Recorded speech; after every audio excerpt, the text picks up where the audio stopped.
Hi friends, welcome back to study classes. तो प्यारे दोस्तों, आज के सेशन में डिस्कस करने वाले हैं जी असिस्टेंट प्रोफेसर कॉमर्स एग्जामिनेशन में पूछे गए कुछ सवाल जो कि पूछे गए थे आपके यूपी, एमपी और एचपीएससी असिस्टेंट प्रोफेसर एग्जामिनेशंस में। आपका आज का डिस्कशन यूजीसी नेट और फ्यूचर असिस्टेंट प्रोफेसर एग्जामिनेशंस के लिए काफी इंपॉर्टेंट रहेगा। टॉपिक आज का हमारा अकाउंटिंग है। बहुत कुछ सीखने को आपको मिलेगा। स्टार्ट करने से पहले वीडियो को लाइक करना बिल्कुल भी मत भूलिएगा। तो आइए फटाफट से सेशन को स्टार्ट करते हैं। एंड प्यारे दोस्तों, आगे बढ़ने से पहले एक बार आपको एवस्टडी क्लासेस के कोर्सेज की जानकारी भी दे देते हैं। तो अगर आप तैयारी कर रहे हैं यूजीसी नेट कॉमर्स एग्जामिनेशन की, तो इस एग्जामिनेशन की प्रैक्टिस के लिए हमारे पास PYQ और टेस्ट सीरीज का कोर्स अवेलेबल है। और अगर आपको मास्टर बनना है पूरे प्रिपरेशन का, तो मास्टर कोर्स भी अवेलेबल है यूजीसी नेट कॉमर्स और पेपर 1 के लिए। एंड अगर आप तैयारी कर रहे हैं असिस्टेंट प्रोफेसर एग्जामिनेशंस की, तो एमपीपीएससी, एचपीएससी, यूपीएचईएससी, इन सब के कोर्सेज, इन सब के क्रैश कोर्सेज हमारी वेबसाइट और ऐप पे अवेलेबल है। और केवल आपको प्रैक्टिस अगर करनी है, एमसीक्यूज लगाने हैं, पीवाईक्यू लगाने हैं, तो आप क्वेश्चन बैंक को भी चेकआउट कर सकते हो। इन सभी कोर्सेज की डिटेल्स आपको एवस्टडी क्लासेस की ऐप या फिर वेबसाइट पे मिल जाएंगी। चलिए, तो यहाँ पे हमारे पास सवाल है, PNQ are partners sharing profits in the ratio of 5:3. They admitted R giving him 3/10 share of the profit. If R acquires 1/5 share from P and 1/10 from Q, the new profit sharing ratio will be. अभी देखो, जो R का share है वो यहाँ पे बताया गया कि 3/10 है। अब 3/10 का जो ये शेयर है उसने कैसे कैसे लिया, 1/5 P से लिया, या फिर मैं कह सकता हूं 2/10 P से लिया, और 1/10 जो है वो Q से लिया। अब P और Q का जो पहले शेयर था वो था P का 5/8 था और Q का था 3/8। अब P ने इस 5/8 में से 2/10 जो है वो दे दिया R को, और Q ने 1/10 दे दिया R को। तो अभी आपको निकालना पड़ेगा यहाँ पे कि इनका जो भी बचा शेयर कितना है, कितना इनका न्यू प्रॉफिट शेयरिंग रेशियो होने वाला है। तो फटाफट से इसको सॉल्व कीजिए। इनका एलसीएम 40 होगा, तो यहाँ पे नीचे 40 लिखेंगे, ये आएगा 25 और ये हो जाएगा -8, सो ये बचेगा 17/40। और इसके अलावा यहाँ पे अगर हम इसे सॉल्व करेंगे तो ये बचेगा 15 -4 डिवाइडेड बाय 40, तो ये बनेगा 11/40। तो P का शेयर होगा 17/40, Q का 11/40, और R का जो शेयर है वो 3/10 है, या फिर अगर हम इसे लिखना चाहें तो 12/40 भी लिख सकते हैं। 4 से मल्टीप्लाई कर दें न्यूमरेटर डिनोमिनेटर को, तो अपनी रेशो क्या बन गई, 17:11:12 की रेशो यहाँ पे बन गई।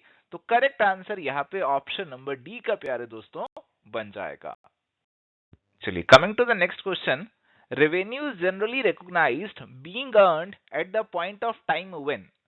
अब देखो, आप रेवेन्यू रिकॉग्निशन प्रिंसिपल फॉलो करते हो, अकाउंटिंग स्टैंडर्ड भी है रेवेन्यू रिकॉग्निशन को लेकर, और ये आपको बोलता है कि आपको रेवेन्यू किस पॉइंट ऑफ टाइम पे रिकॉग्नाइज करना है। ऑप्शंस दिए हैं, ऑर्डर रिसीव्ड, आपको कोई ऑर्डर मिला आप साथ ही रेवेन्यू रिकॉग्नाइज कर लोगे। प्रोडक्शन कंप्लीट, आपने प्रोडक्शन कंप्लीट कर ली, क्या आप रेवेन्यू रिकॉग्नाइज कर सकते हो। गुड्स डिलीवर कर दिए, क्या आप रेवेन्यू रिकॉग्नाइज कर सकते हो। कैश रिसीव कर लिया, तो क्या आप रेवेन्यू रिकॉग्नाइज कर सकते हो। देखो, यूजुअली प्रैक्टिस ये रहती है कि कोई भी बिजनेसमैन अगर ऑर्डर मिलता है तब तो रेवेन्यू रिकॉग्नाइज नहीं करता, तब तो अपनी सेल नहीं बुक कर लेता, प्रोडक्शन कंप्लीट करने पे भी नहीं कर लेता। बट हाँ, जब उसने सामान दूसरी पार्टी की तरफ भिजवा दिया, उसको डिलीवर करवा दिया, तो वो उसे अपनी किताबों में सेल की फॉर्म में लिख लेता है, उसे रेवेन्यू रिकॉग्नाइज कर लेता है। कैश तो बाद में मिलता रहेगा, कैश की कोई दिक्कत नहीं है, एक्रूवल बेसिस हम फॉलो करते हैं यहाँ पर। तो गुड्स जब हमारे डिलीवर हो गए जी, तब हम यहाँ पे रेवेन्यू को रिकॉग्नाइज कर लेते हैं, और इसीलिए करेक्ट आंसर यहाँ पे हमारे पास ऑप्शन नंबर सी का बनेगा। चलिए, तो यहाँ पे भी हमारे पास सवाल है, when a company is wound up, एक कंपनी जो है वो बंद हो रही है, all members who ceased to be shareholders within a year before the winding up are placed in। अब कुछ ऐसे शेयर होल्डर हो सकते हैं जिन्होंने हाल ही में अपने शेयर बेचे हों, उनको कुछ हवा लग गई हो, उनको कुछ खबर मिल गई हो कि कंपनी बंद होने वाली है, और हो सकता है कि हमें कंपनी को पैसे देने पड़े, लिक्विडेशन के टाइम पे हमारा नुकसान हो जाए, तो वो अपने शेयर किसी और को बेच दें, ऐसे किसी पर्सन को बेच दें जिसके पास पैसे है ही नहीं, जो कंपनी को दे ही नहीं पाएगा। तो अगर वो ऐसी टोपी घुमाने की कोशिश करते हैं तो कंपनी उनको पकड़ लेगी। कंपनी कहेगी कि जनाब जिसको तुमने शेयर बेचे वो तो पैसे नहीं दे पा रहा, बट हम तुमसे पैसे वसूलेंगे क्योंकि तुमने हाल ही में 1 साल के अंदर अंदर ही अपने शेयर किसी और को चिपकाए हैं। और ऐसे शेयर होल्डर्स को लिस्ट बी कंट्रीब्यूटरी की लिस्ट में डाल दिया जाता है। और करेक्ट आंसर यहां पे हमारे पास जो बनेगा that is going to be option number C. चलिए तो भी यहां पे हमारे पास सवाल है, it is given that net assets available to equity shareholders amounts to rupees 90,000। तो प्यारे दोस्तों यहाँ पे कहा गया कि नेट एसेट्स जो इक्विटी शेयर होल्डर्स के लिए अवेलेबल है, यानी कि आप अपने एसेट्स में से सभी बाहर वाली लायबिलिटीज को घटा दें तो आपके पास ऐसे एसेट्स बचेंगे जो इक्विटी शेयर होल्डर्स के लिए आपके पास अवेलेबल है, और इनकी कीमत, इनकी वैल्यू हमें 90,000 की यहाँ पे दे रखी है। हमारी शेयर कैपिटल के अंदर 10,000 इक्विटी शेयर है, 5 रुपए का एक शेयर है, उसमें 2 रुपए पेड अप है, 2 रुपीज पेड अप है। आपको इंट्रिंसिक वैल्यू निकालनी है जी इक्विटी शेयर की। तो देखो इक्विटी शेयर की एक तो हो गई फेस वैल्यू, एक हो गई आपकी पेड अप वैल्यू जो हमें दे रखी है, और एक हो गई इंट्रिंसिक वैल्यू जो हमें निकालनी है। यानी कि एक शेयर के बदले हमारे पास कितने नेट एसेट्स अवेलेबल हैं, एक शेयर की अंदरूनी वैल्यू कितनी है, किताबी वैल्यू कितनी है, वो आपको यहाँ पे बतानी है। तो देखो हमारे पास एक शेयर के बदले कितने एसेट्स अवेलेबल हैं, आप कैसे निकालोगे? टोटल 90,000 के एसेट्स अवेलेबल हैं इक्विटी वालों के लिए, टोटल 10,000 के हमारे पास इक्विटी शेयर्स हैं। तो एक शेयर की अंदरूनी वैल्यू जो है वो यहाँ पे 9 रुपए पर शेयर हो जाएगी, और इसीलिए करेक्ट आंसर प्यारे दोस्तों जो बनेगा यहाँ पे वो बनेगा ऑप्शन नंबर बी का। तो बहुत ही आसानी से आप इंट्रिंसिक वैल्यू को कंप्यूट कर सकते हो।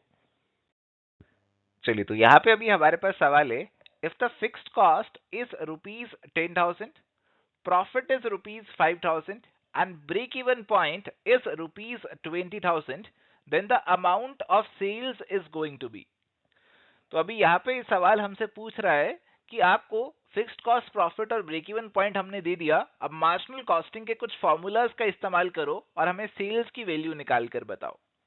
अब ब्रेक इवन पॉइंट हमें दे रखा है, और ब्रेक इवन पॉइंट का जनाब फॉर्मूला आपको पता होगा, it is equal to fixed cost divided by PV ratio. It is at that point where profit और लॉस इज इक्वल टू 0। तो ब्रेक इवन पॉइंट हमारा 20,000 है जी, फिक्स्ड कॉस्ट 10,000 है, and this going to be divided by PV ratio. और अगर आप इसे solve करेंगे तो आपकी पीवी रेशो कितनी निकल कर आ जाएगी? 10,000 बाय 20,000, यानी कि 1/2 और 50% की पीवी रेशो आपकी निकल कर आ जाएगी। एंड अब हम इसे दूसरे फार्मूला में पुट करते हैं। दूसरा फार्मूला है आपका सेल्स का। ये वाला फार्मूला क्या कहता है जी? ये फार्मूला आपको बताता है कि सेल्स अगर आपने निकालनी है किसी लेवल ऑफ प्रॉफिट पे, तो fixed cost plus profit divided by PV ratio आप यहाँ पे कर दीजिए। तो फिक्स्ड कॉस्ट हमें गिवन है 10,000 की, प्रॉफिट गिवन है 5,000 का, तो ये हमारे पास न्यूमरेटर में 15,000 बन गया। पीवी रेशो 50% या 1/2 की है, और अगर आप इसे सॉल्व करेंगे तो 30,000 की आपकी सेल्स यहाँ पे निकल कर आ जाएंगी। तो करेक्ट आंसर हमारे पास यहाँ पे ऑप्शन नंबर सी का आसानी से बन जाएगा। चलिए coming to the next question, as per AS 14 the types of amalgamation are. तो अकाउंटिंग स्टैंडर्ड 14 हमें डिफरेंट टाइप्स ऑफ अमलगमेशन के बारे में बताता है जी। और ये अकाउंटिंग स्टैंडर्ड हमें बताता है कि अमलगमेशन आपकी नेचर ऑफ मर्जर की फॉर्म में हो सकती है या फिर नेचर ऑफ परचेज की फॉर्म में भी हो सकती है। अगर तो आप कुछ कंडीशंस पूरे कर देते हैं, अगर आप पूरे तरीके से दूसरी एंटिटी के साथ मिल जाते हैं तो मर्जर हो जाएगा। उसमें बहुत सारी कंडीशंस का पूरा होना जरूरी हो जाता है, बट अगर कंडीशन कोई भी पूरी नहीं हो पाती है तो उस केस में amalgamation in the nature of purchase हो जाती है। तो करेक्ट आंसर यहाँ पे आपके पास ऑप्शन नंबर सी का बनेगा। चलिए तो यहाँ पे अभी हमारे पास सवाल है जी, which of the following is a profitability ratio.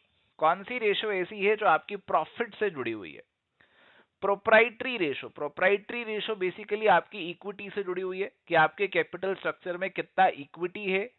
Debt equity ratio आपके बताती है कैपिटल स्ट्रक्चर में कितना डेट और इक्विटी का आपस में प्रपोर्शन है। ये रेशो आपकी कैपिटल स्ट्रक्चर या फिर लॉन्ग टर्म सॉल्वेंसी से कहीं ना कहीं जुड़ी हुई है। प्राइस अर्निंग रेशो की अगर हम बात करते हैं तो ये मार्केट प्राइस और अर्निंग पर शेयर का रेशो है, और इसमें कहीं ना कहीं हमें प्रॉफिटेबिलिटी का एलिमेंट देखने को मिल रहा है। फिक्स्ड एसेट्स टर्नओवर रेशो, ये आपका फिक्स्ड एसेट और सेल्स का रिलेशन बताती है, और ये टर्नओवर रेशो की कैटेगरी में आएगा। तो प्रॉफिटेबिलिटी रेशो हमारे पास केवल एक ही बचती है जी यहाँ पर, जो कि है option number C, P E ratio. Correct answer is going to be option number C. चलिए, coming to the next question, if the current ratio is 2.2:1, liquidity ratio is 1.5:1, and the net working capital is 36,000, then the amount of current assets is going to be. देखो जी, हमें यहाँ पे working capital दे रखा है current assets minus current liabilities, ये 36,000 दे रखा है जी। Current ratio current assets divided by current liabilities पे हमें यहाँ पे दे रखा है 2.2:1 का, यहाँ पे हमें दे रखा है। तो current assets is equal to 2.2 current liability में लिख सकता हूँ जी। और ये वाला जो मेरा फिगर है ये मैं पहली वाली इक्वेशन में पुट कर देता हूँ। तो 2.2 current liabilities minus current liabilities is equal to 36,000, 1.2 current liabilities is equal to 36,000, और यहां से मैं सॉल्व करके अगर मेरी करंट लायबिलिटीज की वैल्यू निकालता हूं जी, तो वो 30,000 की निकल कर आती है, 30,000 की निकल कर आती है। करंट लायबिलिटीज अगर 30,000 है तो करंट एसेट्स कितने होंगे, इसके 2.2 टाइम्स होंगे, यानी कि 66,000 के मेरे करंट एसेट्स होंगे। और यही तो मुझे इस सवाल में निकालना है। तो करेक्ट आंसर मेरे पास यहाँ पे बनेगा ऑप्शन नंबर सी का। लिक्विडिटी रेशो का कोई लेना देना नहीं है इस सवाल से। आंसर आपका ऐसे ही ऑप्शन नंबर सी का निकल कर आ जाएगा। चलिए, सवाल है जी, inter process profit arises when output of one process is transferred to another process at which price.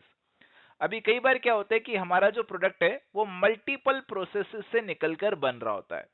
तो अगर ऐसा कुछ केस है कि आपका जो प्रोडक्ट है वो मल्टीपल प्रोसेसेस से यहां पर गुजर रहा है, मल्टीपल प्रोसेसेस से यहां पर निकल रहा है, तो एक प्रोसेस का जो फिनिश्ड गुड है वो दूसरे प्रोसेस के लिए क्या बनेगा, इनपुट बनेगा। अब यहां पे एक प्रोसेस दूसरे प्रोसेस में जो अपना सामान ट्रांसफर करेगी, जो अपना आउटपुट ट्रांसफर करेगी, हो सकता है उसमें अपना कुछ प्रॉफिट भी जोड़ ले। अगर ये प्रॉफिट जोड़ लिया जाएगा तो आपके पास इंटर प्रोसेस प्रॉफिट का केस यहां पे बन जाएगा। तो अगर हम ऑप्शंस रीड करते हैं, cost plus profit price, cost price, actual price, या फिर नन ऑफ दी अबव। तो अगर एक प्रोसेस दूसरे प्रोसेस को अपने कॉस्ट में प्रॉफिट जोड़कर ट्रांसफर करेगी तभी तो इंटर प्रोसेस प्रॉफिट का फंडा अराइज होगा। इसीलिए करेक्ट आंसर हमारे पास यहाँ पे ऑप्शन नंबर ए का बनेगा। चलिए, coming to the next question, realisation account is. देखो, रियलाइजेशन अकाउंट आप बनाते हो जब अपने सारे एसेट्स लायबिलिटीज को आप बेच रहे होते हो, रियलाइज कर रहे होते हो। और ये वाला जो अकाउंट है यहाँ पे एक नॉमिनल अकाउंट होता है, क्योंकि इससे आपको प्रॉफिट और लॉस पता लगता है कि आपके एसेट्स और लायबिलिटीज जो आप रियलाइज कर रहे हो, बेच रहे हो, उस पर कितना प्रॉफिट और लॉस आपको रियलाइज यहाँ पे हो रहा है, कितना प्रॉफिट लॉस आपको मिल रहा है। तो रियल पर्सनल अकाउंट नहीं है, एक नॉमिनल अकाउंट की नेचर है इसकी, और इसीलिए करेक्ट आंसर आपका यहाँ पे ऑप्शन नंबर ए का बनेगा। चलिए, तो यहाँ पे हमारे पास सवाल है जी, consider the following items, debentures, accrued interest, prepaid rent, bank overdraft. Which of them are current liabilities. इनमें से कौन सी आपकी करंट लायबिलिटीज बनने वाली हैं, ये आपको बताना है। देखो, डिबेंचर्स की बात करें तो ये आपकी एक नॉन करंट लायबिलिटी है। एक्रूड इंटरेस्ट, तो एक्रूड इंटरेस्ट की यहाँ पे अगर हम बात करें तो कुछ हो सकता है आपके पास इन्वेस्टमेंट हो जिसपे इंटरेस्ट यहाँ पे एक्रूड हो चुका है, अराइज हो चुका है, तो अभी ये एक एसेट होगा, लायबिलिटी तो नहीं होगा। अगर बात करें प्रीपेड रेंट की, तो प्रीपेड रेंट की बात करें तो आपने कुछ रेंट एडवांस में पे कर दिया, तो एक एसेट होगा। इसके बाद है बैंक ओवरड्राफ्ट। बैंक ओवरड्राफ्ट आपके लिए करंट लायबिलिटी है जिसकी पेमेंट आपको शॉर्ट अमाउंट ऑफ टाइम में करनी पड़ेगी, तो केवल यहाँ पे बैंक ओवरड्राफ्ट ही करंट लायबिलिटी बनता है। और इसी के बेसिस पे हमारा जो करेक्ट आंसर बनेगा that is going to be option number B, four only is a current liability. चलिए, तो यहाँ पे प्यारे दोस्तों सवाल है, X and Y are partners with profit sharing ratio of 3:2, they admit Z with 1/6 share, the new ratio is going to be। अब 3:2 यहाँ पे शेयर कर रहे थे, Z जो है वो 1/6 ले गया, बचा कितना, बचा 5/6, और 5/6 को जो X और Y हैं वो अपनी पुरानी रेशो में बांट लेंगे। जो X है वो यहाँ पे 5/6 का कितना ले लेगा, 3/5 ले लेगा जो पुराना ले रहा था। ऐसे ही Y 5/6 का 2/5 ले लेगा जैसे पहले ले रहा था, तो ये कितना बन गया 15/30, और ये बन गया आपके पास 10/30। और z का जो शेयर है यहाँ पर वो 1/6 है, और अगर हमें 30 बनाना है डिनोमिनेटर को तो ऊपर नीचे 5 से मल्टीप्लाई कर देते हैं, तो 15:10:5, या फिर हम इसे 3:2:1 भी लिख सकते हैं। तो ये कुछ रेशो यहाँ पे प्यारे दोस्तों हमारे पास बनेगा। तो करेक्ट आंसर यहाँ पे बहुत ही आसानी से ऑप्शन नंबर बी का निकल कर आ जाएगा। चलिए, तो यहाँ पे हमारे पास अब सवाल है जी, 500 equity shares of 100 each issued at 120 are forfeited for non-payment of final call of 40. Premium 20 is collected as a part of allotment money. Amount to be credited to share forfeiture account will be. अब देखो जी, यहाँ पे बोला गया कि आपने जो 500 share थे 100 रुपए ईच के, उसको 120 पे इशू किया, यानी कि यहाँ पे 20 रुपए आपने प्रीमियम पे इशू किया होगा जी। और यहाँ पे ये शेयर फोरफीट भी हो गए क्योंकि 40 रुपए का फाइनल कॉल नहीं मिला इन 500 शेयर्स पे। जो 20 रुपए का प्रीमियम था वो तो अलॉटमेंट पे ऑलरेडी मिल चुका है। शेयर फॉर फीचर अकाउंट में कितने पैसे डालोगे? देखो, शेयर फॉर फीचर अकाउंट में जो पैसा आपके पास आ चुका होता है आप उसे जब्त कर लेते हो और उसे इस शेयर फॉर फीचर अकाउंट में डाल देते हो। तो 120 का प्यारे दोस्तों शेयर था, इसका अगर मैं बाइफरकेशन निकालूं तो 20 तो आपका सिक्योरिटी प्रीमियम था और बाकी था 100। अब देखो, सिक्योरिटी प्रीमियम अगर आपने रिसीव कर लिया तो फिर उसे फॉरफीचर अकाउंट में नहीं डाल सकते। Premium once received can not be forfeited, ये प्रिंसिपल आपको याद रखना होगा। तो अब ये हमें ऑलरेडी मिल चुका है तो इसकी कहानी तो यहीं खत्म हो जाती है। अब बाकी बचे 100 रुपए, उसमें से 40 अपने को नहीं मिले और 60 अपने को मिल गए। तो जो अपने को मिल गए उसे फोरफीट कर लेंगे, फॉरफीचर अकाउंट में डाल देंगे। तो 60 रुपए हमें 500 शेयर्स पे मिल गए और इसके हिसाब से प्यारे दोस्तों यहाँ पे हम 30,000 रुपए जो है यहाँ पे शेयर फॉरफीचर अकाउंट में डाल देंगे। और करेक्ट आंसर इसीलिए हमारे पास जो बनेगा ऑप्शन नंबर ए का प्यारे दोस्तों यहाँ पे बन जाएगा। चलिए, तो यहाँ पे हमारे पास अब सवाल है जी, Alpha acquired beta, market price of beta is 20 per share and earning per share is 5. For an exchange ratio of 1.5:1, what was the PE ratio used in acquiring beta? अब देखो, जब एक कंपनी दूसरी को एक्वायर करती है तो उस केस में जिस कंपनी को एक्वायर किया जा रहा है उसके शेयर होल्डर्स को जो एक्वायरिंग कंपनी है, जो नई कंपनी है, उसमें शेयर्स मिल जाते हैं। बट मसला ये अराइज होता है कि भैया पुरानी कंपनी के कितनी शेयर के बदले नई कंपनी के कितने शेयर मिलेंगे। अगर आपका पुरानी कंपनी में 1 शेयर है तो आपको नई कंपनी में कितने शेयर मिलेंगे। और ये वाली जो चीज है ये आपका एक्सचेंज रेशो से पता लगती है। और एक्सचेंज रेशो यहाँ पे डिसाइड की गई 1.5:1। और किस बेसिस पे डिसाइड की गई? ये पीई रेशो के बेसिस पे डिसाइड की गई। अब बीटा की आपको पीई रेशो को लेकर जानकारी तो दे रखी है। पीई रेशो का फॉर्मूला होता है, क्या होता है बताओ? Market price divided by earning per share.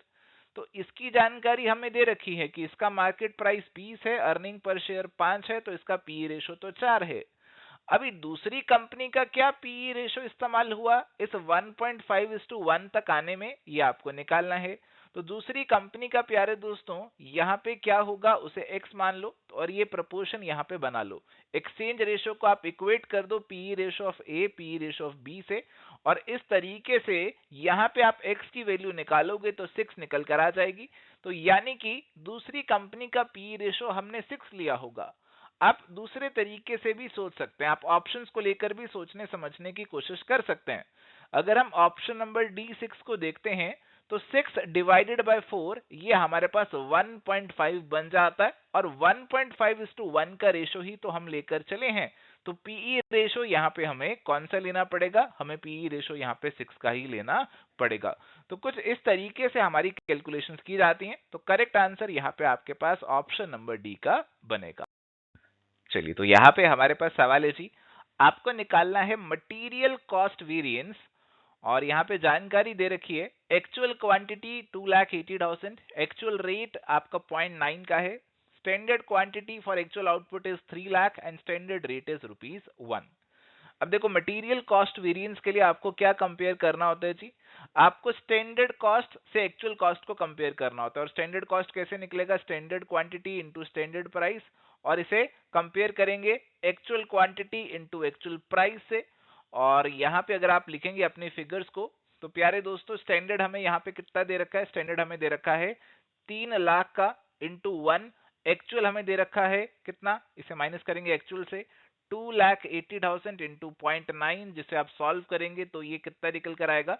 ये आपका 2 लाख, ये कितना निकल कर आएगा? 2,52,000 का निकल कर आएगा। 3 लाख माइनस 2,52,000, और ये बनेगा जी 48,000। अब 48,000 के आपके पास दो ऑप्शंस निकल कर आ रहे हैं, एक एडवर्स एक फेवरेबल वाला।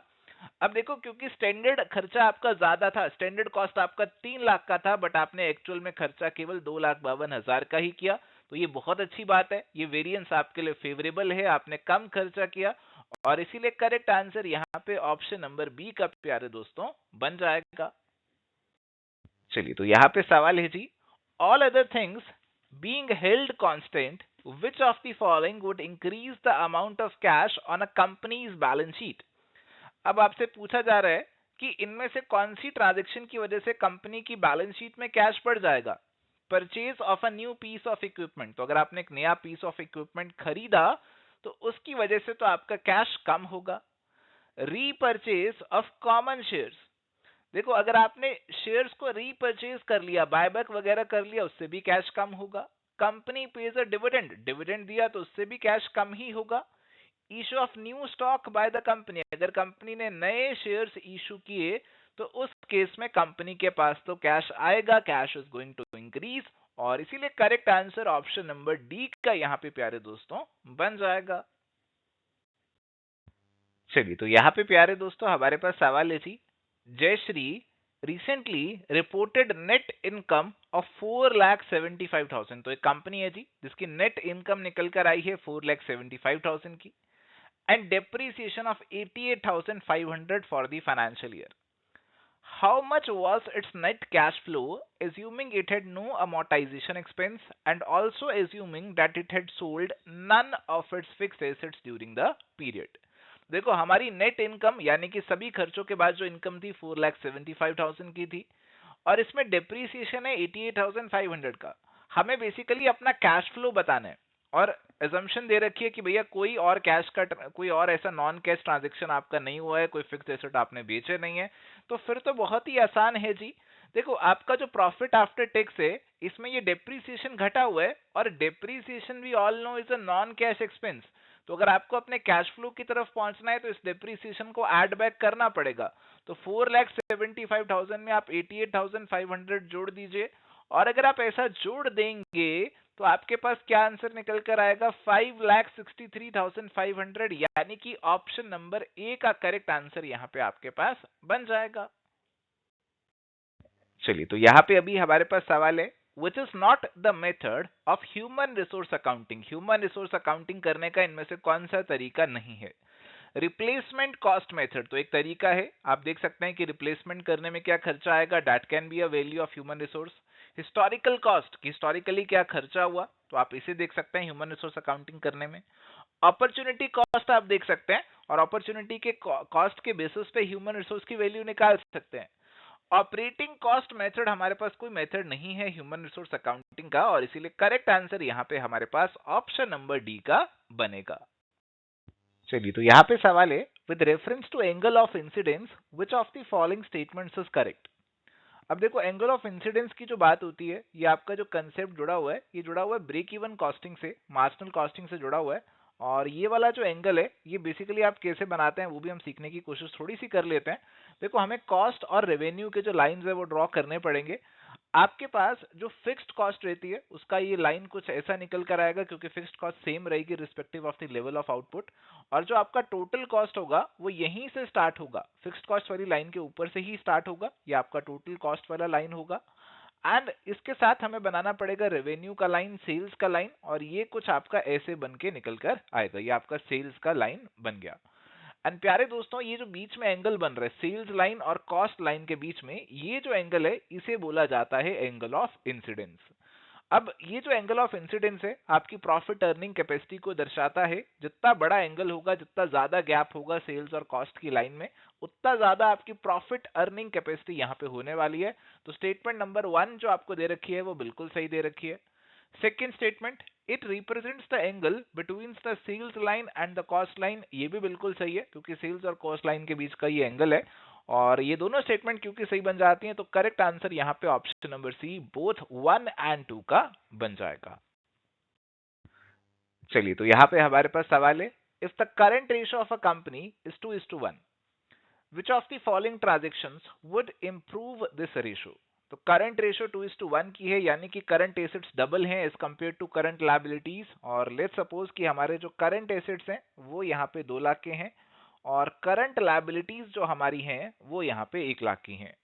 तो अब देखते हैं कि कौन सी ट्रांजेक्शन से हमारी रेशो पे चेंज आएगा। इशू ऑफ बोनस शेयर्स, अब बोनस शेयर्स आपने इशू किए, ना करंट एसेट पे इफेक्ट होगा ना करंट लायबिलिटी पे, तो कोई इफेक्ट नहीं है। इशू ऑफ वारंट, देखो शेयर वारंट बेसिकली क्या होता है कि आप किसी को हक देते हैं कि कंपनी के शेयर वो खरीदना चाहते हैं, तो ऐसा हक उन्हें मिल जाता है कि फ्यूचर में खरीद सकते हैं। तो इससे कोई कैश फ्लो पे, करंट एसेट्स, करंट लायबिलिटीज पे अभी तो कोई चेंज आने वाला नहीं है, तो इसे भी निकाल दीजिए। Purchase of stock of goods for cash, आपने कुछ सामान खरीदा कैश देकर, लेट सपोज आपने 30,000 का सामान खरीदा, तो 30,000 आपने यहाँ पे क्या किया होगा, गुड्स को ऐड कर लिया होगा, बट 30,000 ही यहाँ पे आपका कैश भी कम हो गया होगा। तो अल्टीमेटली करंट एसेट्स पे कोई चेंज नहीं आया और अल्टीमेटली रेशो पे भी कोई चेंज नहीं आएगा। इसके बाद पेमेंट ऑफ करंट लायबिलिटीज, आपने करंट लायबिलिटी की पेमेंट कर दी, लेट सपोज 50,000 की करंट लायबिलिटी की आपने पेमेंट कर दी, तो करंट लायबिलिटी से भी 50,000 काट दिए और करंट एसेट से भी 50,000 काट दिए। अब ये रेशो कितनी बन गई, 1,50,000 डिवाइडेड बाय 50,000, यानी कि 3:1 की रेशो बन गई और ये रेशो यहाँ पे इंप्रूव हो गई और इसीलिए करेक्ट आंसर हमारे पास यहाँ पे ऑप्शन नंबर डी का बन जाएगा। चलिए, सवाल है जी अगला, which of the following statements is correct in regard to kaizen costing. तो काइजन कॉस्टिंग की बात हो रही है जी, कौन सी स्टेटमेंट यहाँ पे करेक्ट है काइजन कॉस्टिंग को लेकर, वो आपसे पूछा जा रहा है। तो काइजन बेसिकली एक जापानीज टर्म है जो कि बात करती है कॉन्टिन्यूअस इंप्रूवमेंट की, कि कॉन्टिन्यूअसली आप काम करते रहे, इंप्रूव करते रहे अपने सिस्टम्स को और कॉस्ट को कम करने की कोशिश करें। It is a system of cost reduction, बिल्कुल सही है। It is a system of continuous improvement without negative effects on quality, staff and security. तो बिल्कुल आपकी जो दोनों स्टेटमेंट्स हैं वो काइजन कॉस्टिंग को सही तरीके से डिस्क्राइब कर रही हैं और इसीलिए करेक्ट आंसर यहाँ पे आपका option number C both 1 and 2 का बन जाएगा। चलिए, अब यहाँ पे सवाल है जी हमारे पास, if the average stock of a firm is 40,000 and opening stock is 5,000 less than the closing stock, what will be the value of opening stock. तो एवरेज स्टॉक का मतलब है जी opening stock plus closing stock divided by 2, this is going to be 40,000। तो हम कह सकते हैं कि opening stock plus closing stock ये हमारा 80,000 के बराबर हो गया। अब हमें ये भी बोला जा रहा है जी कि आपका ओपनिंग स्टॉक जो है वो क्लोजिंग स्टॉक से 5,000 कम है, यानी कि मैं बोल सकता हूँ closing stock minus opening stock is equal to 5,000, ऐसा मैं बोल सकता हूँ। और ऐसा भी लिख सकता हूँ closing stock is equal to opening stock plus 5,000, ऐसा भी लिख सकता हूँ। अब यहां से मैं क्लोजिंग स्टॉक की जो वैल्यू है वो इस इक्वेशन में पुट कर देता हूँ, opening stock plus 5,000 is equal to 80,000। और इसको अगर मैं सॉल्व करता हूं तो प्यारे दोस्तों मेरे पास निकल कर आ जाएगी ओपनिंग स्टॉक की वैल्यू जो कि आएगी 37,500 की और करेक्ट आंसर मेरे पास जो बनेगा ऑप्शन नंबर डी का बन जाएगा। चलिए, तो यहां पे अगला सवाल है, which of the following statements is correct in regards to life cycle costing. तो लाइफ साइकिल कॉस्टिंग के अंदर एक पूरे प्रोडक्ट के लाइफ साइकिल को ट्रैक किया जाता है कि प्रोडक्ट को जब हम बना रहे हैं उसके ऊपर अभी काम चल रहा है और कैसे उस प्रोडक्ट को बना लिया गया और फिर फाइनली वो प्रोडक्ट को अबंडन कर दिया जाएगा, खत्म हो जाएगा, तो पूरे उसके लाइफ साइकिल के कॉस्ट को एनालाइज कर रहे होते हैं। तो it analyses the process of evaluating product profitability. तो सारे कॉस्ट और सारे रेवेन्यूज को आप देखकर प्रॉफिटेबिलिटी का एनालिसिस यहां पे कर सकते हैं over the life of the product. It helps planners to control cost more effectively. तो बिल्कुल कॉस्ट का आपको एनालिसिस मिल जाता है तो उससे आप कंट्रोल भी लगा सकते हैं। तो ये दोनों स्टेटमेंट बिल्कुल जेनरिक सी हैं, लाइफ साइकिल कॉस्टिंग से रिलेट भी कर रही हैं और इसीलिए correct answer option number C का यहाँ पे बन जाएगा।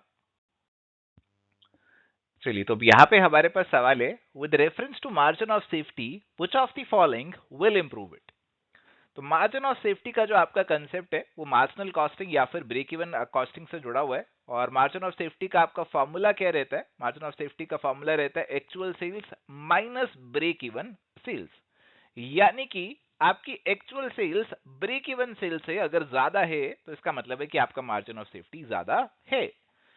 अभी यहाँ पे आपको ऑप्शंस दे रखे हैं, by lowering the break even point through reduction of fixed cost. अगर आप अपना ब्रेक इवन पॉइंट नीचे कर लेते हैं, कम कर लेते हैं, तो उससे आपका मार्जिन ऑफ सेफ्टी बिल्कुल बढ़ जाएगा। लेट सपोज हमारी अभी एक्चुअल सेल्स है 1,50,000 की और ब्रेक इवन सेल्स हमारे पास है 1 लाख की, तो हमारा मार्जिन ऑफ सेफ्टी अभी 50,000 का होगा।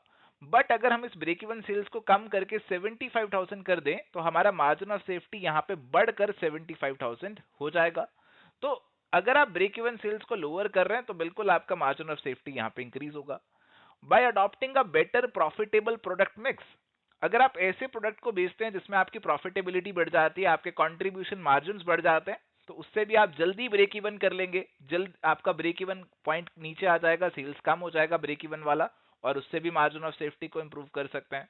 आप इसको ऐसे भी सोच सकते हो कि मार्जिन ऑफ सेफ्टी का एक फॉर्मूला ये भी रहता है जी, profit divided by PV ratio. तो अगर आप अपनी प्रॉफिटेबिलिटी को इंप्रूव कर लेते हो तो मार्जिन ऑफ सेफ्टी भी आपका इंप्रूव होगा। तो दोनों आपके आंसर में आएंगे। Correct answer is going to be option number C, both 1 and 2। चलिए, अगला सवाल है जी, as per the companies act 2013 the balance in the securities premium account can not be utilised for. देखो, सिक्योरिटीज प्रीमियम अकाउंट का जो आपका balance है आप किसके लिए इस्तेमाल नहीं कर सकते? आपके कंपनीज एक्ट में प्रॉपर बता रखा है क्या इसके यूजेस हैं। Writing of discount on issue of shares use कर सकते हैं। पेमेंट ऑफ डिविडेंड, देखो डिविडेंड की पेमेंट के लिए आप यूज नहीं कर सकते, बोनस शेयर या कैपिटल लॉसेस के अगेंस्ट एडजस्ट करने के लिए यूज कर सकते हो, बट पेमेंट ऑफ डिविडेंड के लिए तो बिल्कुल भी यूज नहीं कर सकते हैं, और इसीलिए करेक्ट आंसर यहाँ पे आपका ऑप्शन नंबर बी का बन जाएगा। सो थैंक यू प्यारे दोस्तों, ये था जी आज का हमारा डिस्कशन जिसमें हमने असिस्टेंट प्रोफेसर एग्जामिनेशन के प्रीवियस ईयर क्वेश्चंस को डिस्कस किया। उम्मीद करता हूं आज के सेशन से आपको क्लैरिटी मिली होगी कि असिस्टेंट प्रोफेसर लेवल पे कैसे क्वेश्चंस हमें एग्जाम में देखने को मिल जाते हैं। आज के लिए सेशन में इतना ही, बट अगर आपने इस वीडियो को अभी तक लाइक नहीं किया तो फटाफट से लाइक कर दीजिए और फ्यूचर वीडियोस के लिए हमारे चैनल को सब्सक्राइब भी कर लीजिए। मिलते हैं जी नेक्स्ट सेशन में। Till then goodbye, take care, all the best.